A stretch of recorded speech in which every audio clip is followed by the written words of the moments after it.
តាស្ពានលើសមុទ្រដ៏វែងជាងគេបំផុតក្នុងពិភពលោកមានប្រវែងប៉ុន្មានហើយស្ថិតនៅប្រទេសណាយើងតែងតែគិតថាការកសាងត្រឹមតែស្ពានឆ្លងទន្លេគឺពិបាកទៅហើយចុះតម្រាន់តែស្ពានឆ្លងសមុទ្រធំល្វឹងល្វើយនោះតើនឹងជួបឧបសគ្គច្រើនប៉ុណ្ណាទៅប៉ុន្តែទោះបីជាយ៉ាងណាមនុស្សយើងនៅតែជំនះបញ្ហាទាំងអស់នេះបានហើយពួកគេបានកសាងស្ពានឆ្លងសមុទ្រវែងៗជាច្រើនខ្សែដើម្បីជាមធ្យោបាយដឹកជញ្ជូនធ្វើដំណើរសម្រាប់ជីវភាពប្រចាំថ្ងៃចុះលោកអ្នកមានដឹងហើយឬនៅថាតើស្ពានឆ្លងសមុទ្រណាដែលវែងជាងគេហើយមានប្រវែងប៉ុន្មានគីឡូម៉ែត្រនិងស្ថិតនៅប្រទេសណាថ្ងៃនេះលោកអ្នកនឹងបានជ្រាបស្ពានដែលវែងជាងគេបំផុតនៅលើពិភពលោកគឺស្ពានហុងកុងជូហៃម៉ាកាវឬហៅកាត់ថា XZHMB ក្នុងសាធារណរដ្ឋប្រជាមានិតប្រទេសចិនមានប្រវែងជាង55គីឡូម៉ែត្រដែលភ្ជាប់ទីក្រុងធំៗ3គឺហុងកុងម៉ាកាវនិងជូហៃសំណង់នេះត្រូវបានគេចាត់ទុកថាជាអព្យុត្តហេតុនៃសំណង់សមុទ្រនៃសតវត្សទី21ដែលបង្ហាញអំពីសមត្ថភាពនិងចក្ខុវិស័យរបស់ប្រទេសចិនទៅអនាគតគំនិតសាងសង់ស្ពាននេះមិនមែនកើតឡើងភ្លាមៗទេរហូតដល់ទសវត្សរ៍ឆ្នាំ1980មកម្លេះ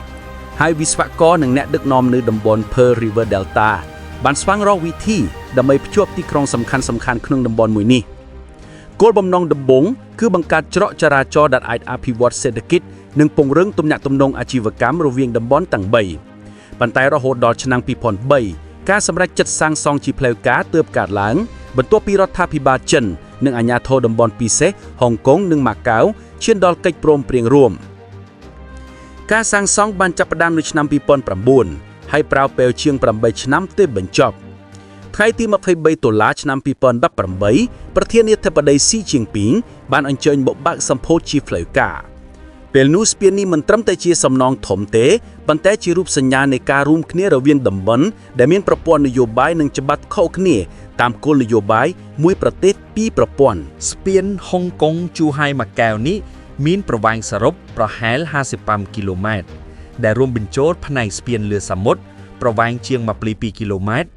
ផ្លូវក្រោមសមុទ្រប្រវែងប្រហែល 6.7 គីឡូម៉ែត្រនិងកោះសិប្បនិមិត្តចំនួន2ផ្លូវនេះត្រូវបានរចនាឡើងជាផ្លូវល្បឿនលឿន Expressway មានចំនួន6ខ្សែអាចអនុញ្ញាតឲ្យរថយន្តបើកល្បឿនដល់100គីឡូម៉ែត្រក្នុង1ម៉ោងផ្លូវក្រោមសមុទ្រត្រូវបានសាងសង់ដោយប្រើបច្ចេកវិទ្យា Immersed Tube Tunnel ដែលជាវិធីសាស្ត្រច្នៃប្រឌិតបំផុតមួយក្នុងវិស្វកម្មសមុទ្រវាត្រូវការបញ្ចូលបំពង់ដែកធំៗចំនួនច្រើនតោនរហូតចុះក្រោមទឹកសមុទ្រហើយភ្ជាប់ពួកវាទាំងអស់ឲ្យជាប់គ្នាដើម្បីធានាឲ្យស្ពានមានអាយុកាលវែងអ្នករចនាបានប្រើសម្ភារៈដែលអាចទប់ទល់នឹងអាស៊ីតសមុទ្រនិងសម្ពាធទឹកកពុស្ពាននេះត្រូវបានគេរំពឹងថាអាចប្រើប្រាស់បានរហូតដល់120ឆ្នាំឯណោះហើយអាចទប់ទល់នឹងខ្យល់ព្យុះល្បឿនលើសពី300គីឡូម៉ែត្រក្នុង1ម៉ោងនិងការរញ្ជួយដីកម្រិត8រិកតែដោយសារគម្រោងការសាងសង់នោះគេប្រើដែកថេបដល់ទៅ420000តោនដែលមានសមត្ថភាពអាចទប់ទល់កម្លាំងរំកិលយ៉ាងរឹងមាំពាក់ព័ន្ធនឹងបរិមាណដែកថេបនេះទៀតសោតជិនខ្លួនឯងបានបញ្ជាក់ថាដែកថេបទាំង420000តោននេះអាចយកទៅសាងសង់មហាវិមានដែកទូ Eiffel នៅក្នុងទីក្រុងប៉ារីបានរហូតដល់ទៅ60ដងដើម្បីធានាសុវត្ថិភាព